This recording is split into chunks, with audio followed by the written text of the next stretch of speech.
Hi, first graders and soon to be second graders. Can you believe it's our last week of YouTube lessons for the year? So crazy. I know it has not been easy. You all have been working so hard and your teachers are really, really proud of you.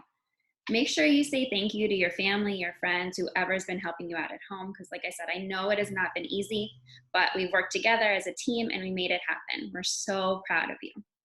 Let's finish this week strong, go for the gold so you're set up for success in second grade. I'm so pumped for our text study lessons this week. We're doing some different things. We're mixing it up a little bit, and I'm really excited about it. So I hope you join me. It's going to be super fun. Let's get started with today's. Okay, let's start this week with my personal favorite way to start, our shout outs, because there has been some awesome work out there and I want to share it and show it off. Check out these Kipsters' work from text study. We have Tamia, who tried the tornado experiment from a few weeks ago. Hope it worked. It looks pretty fun. Rayshawn always does all of his work, sends it in. He filled out all of the answers for our Cinderella story. And Danica did the challenge doing her character representation of the Wicked Witch from our Wizard of Oz. She took that step up. These Kipsters definitely gold medal work, showing that they are getting ready for second grade. And then we have more. There's Tamia again, watching our Adelita story. Jamira writing out her answers. You can see her working on that Cinderella story. And just like Brandon did, hey Brandon, I miss you.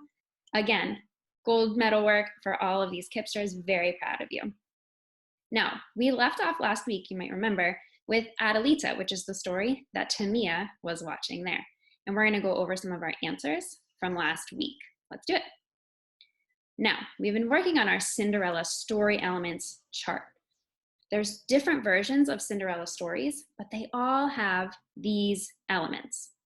These are some of the characters, the setting that's the same as the big event. There's problems that we see in all Cinderella stories, the solution, and the lesson learned is always the same. We talked about it with our first Cinderella story, so let's get into our answers for our next one, the Adelita story. The Cinderella character in Adelita isn't named Cinderella, her name is Adelita. And the stepmother and stepsisters were Doña Micaela, Valentina, and Dulce. The magical person that helped her was Esperanza, and the man in the story was Javier.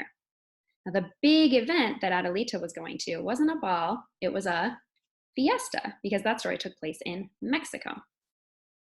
Problems, again, were similar. Her family was mean to her, she wasn't welcome at the fiesta, and she actually ran away from it. How did those problems get solved? Adelita forgives her family and actually invites them to her wedding. Esperanza was the magical person that helped her get ready for the fiesta.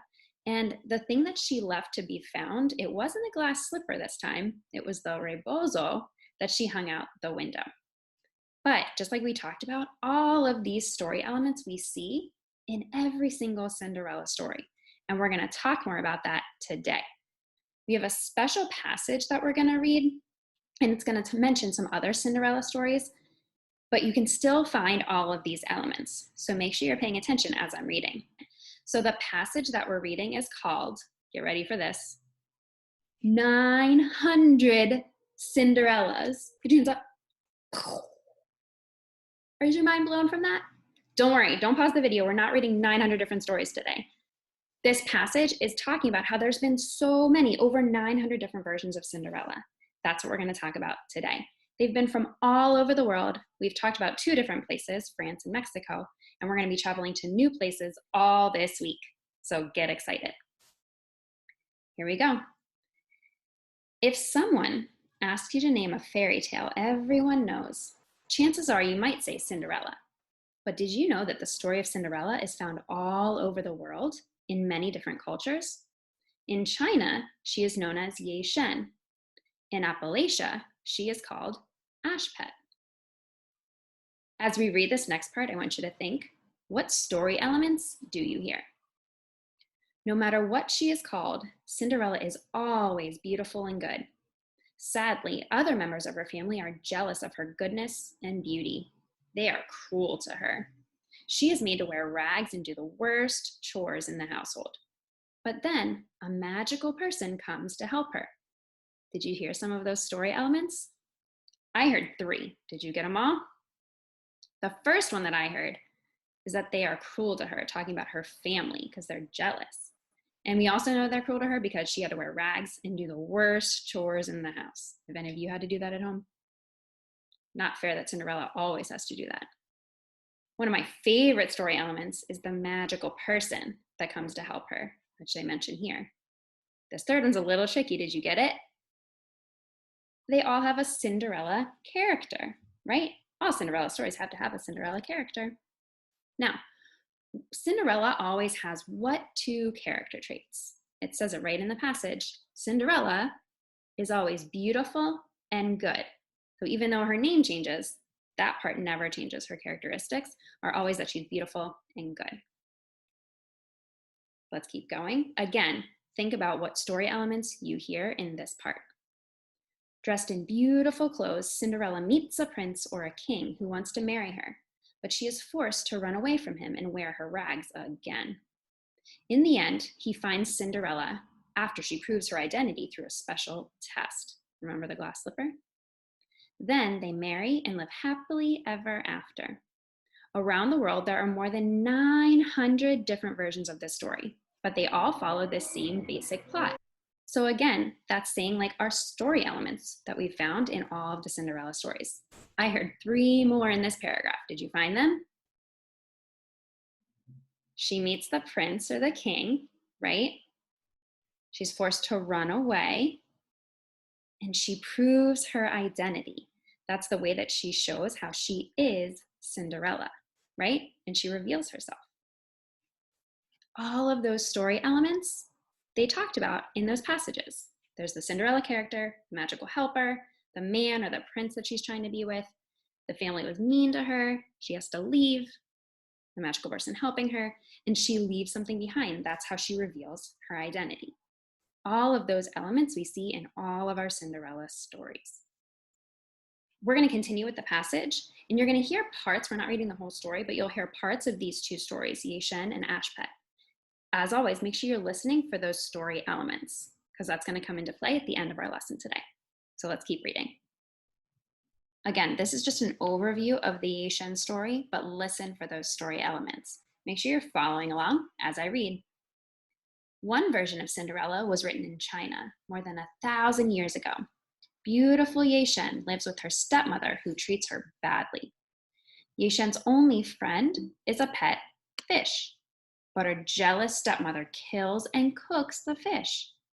An old man then tells Ye Shen to pray to the bones of her fish. The bones grant her a wish. Ye Shen is given a beautiful blue dress and tiny golden slippers, which she wears to a festival. But when she flees quickly so she won't be recognized, Ye Shen loses one of her slippers. A man finds the slipper and sells it to the king, who falls in love with the tiny slipper. In China, tiny feet were thought to be beautiful.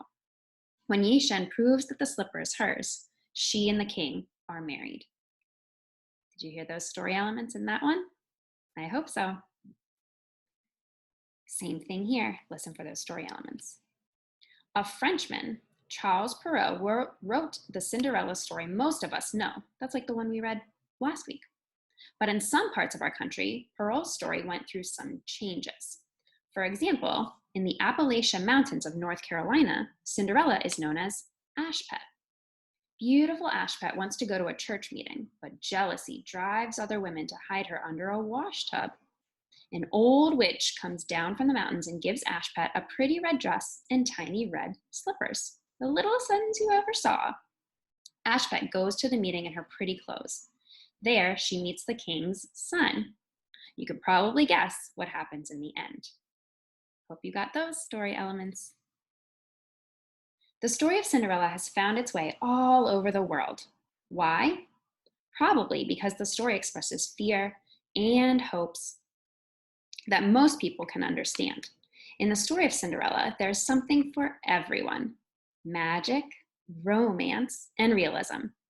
Cruelty is always punished, and goodness is always rewarded. Let me read that last sentence again. Cruelty is always punished, and goodness is always rewarded. That definitely happens in all versions of the Cinderella story. It's kind of our lesson learned too. All right, it's time to go for the gold. Here's your work for today. I broke it down into bronze, silver, and gold, whichever medal you want to go for. To earn a bronze medal, your work is to answer this question. What is your favorite Cinderella story element and why? We know the different story elements. Which one is your favorite? So your sentence could start with, my favorite Cinderella story element is because. So you could say my favorite story element is the magical person that helps Cinderella, or maybe the big event that Cinderella gets to go to, and tell me more about why that's your favorite. Keep that in your head too, because if you do that, you're already going to have a head start on Miss Ross's writing lesson happening tomorrow. So make sure you check that out too. For silver medal work, you're going to complete the Cinderella story element chart for either Ye Shen or Ashpet, two of the versions that we talked about today. For gold medal work, you're going to do the story element chart for both Ye Shen and Ashpet. Just to help you out, and as a reminder, I'm going to put up the story elements chart. You're probably not going to be able to find all of them, and that's okay because we didn't read the whole story, but fill out what you can. You can go back and rewatch this video, pause, find your evidence for whatever you need. Whatever you do, go for the gold, take that picture, send it to your teachers. Can't wait to see your work. Join me tomorrow. I promise we're going to be doing some traveling. You don't want to miss it. Love you guys. See you soon.